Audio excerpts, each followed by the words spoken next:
911, where's your emergency?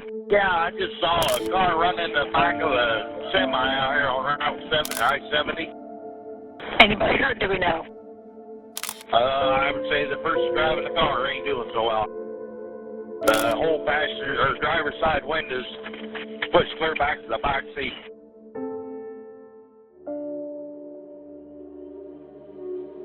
In November, it was actually November 11th of 2020, Veterans Day, my husband was on his way to come get me. I thought, why is he not here? I kept looking out the window, waiting for him to pull up at any time. At that point, that's when I got a call from my daughter. The way she reacted, I knew something had happened. The first time I ever met Nika Alcorn was November 12th, 2020. The day before, her husband was killed on a wreck on I-70.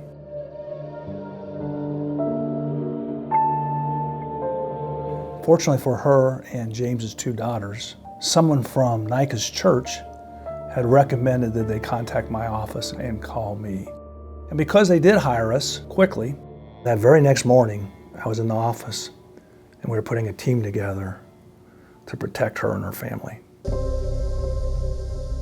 James's case was an extraordinarily tough case. Unbeknownst to him, there was a truck stopped in the same left lane, the passing lane. Now the reason the semi was stopped on I-70 was because it had dropped a couple of pipes off of the trailer and somebody had seen the pipes falling off. Semi driver didn't know it and stopped him right in the highway. Now we hired an accident reconstructionist, and accident reconstructionists went out and scanned the scene, and they came to the conclusion that the speed that Mr. Alcorn was going would have been very difficult for him to stop or switch lanes. Fortunately, the semi driver sat there and didn't move his semi before Mr. Alcorn struck the back of it. Well, because we were hired the day after the wreck, we were able to send preservation letters out to say, please do not adjust or unload that trailer.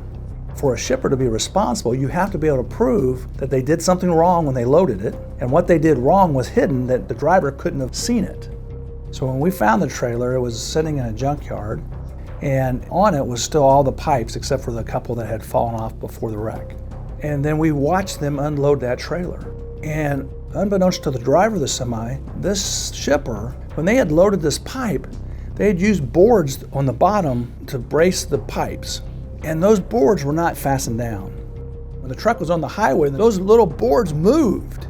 And when those boards moved, the load shifted. When the load shifted, the strapping on the load became loose, and that's what caused the pipes to fall.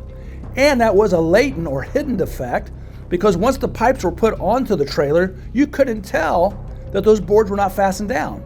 Again, if the trailer had been unloaded, it would have destroyed. There would have been no evidence as to why the pipes fell off that trailer. We would have had no case against the shipper, and the only case we would have had was against the trucking company with their minimum insurance. And that would have been inadequate compensation for this family. Because she had hired a firm like ours that knows how to do trucking, we were able to make that discovery and go after the shipper in this particular case. Don't pick an attorney that is just out for themselves. They need to pick someone like David Craig in his office who is knowledgeable of the law, has expertise, and has compassion for people. You know, there were days that I didn't know if mentally I was going to make it, but they helped me walk through the hardest time of my life, and I'm just very grateful for that.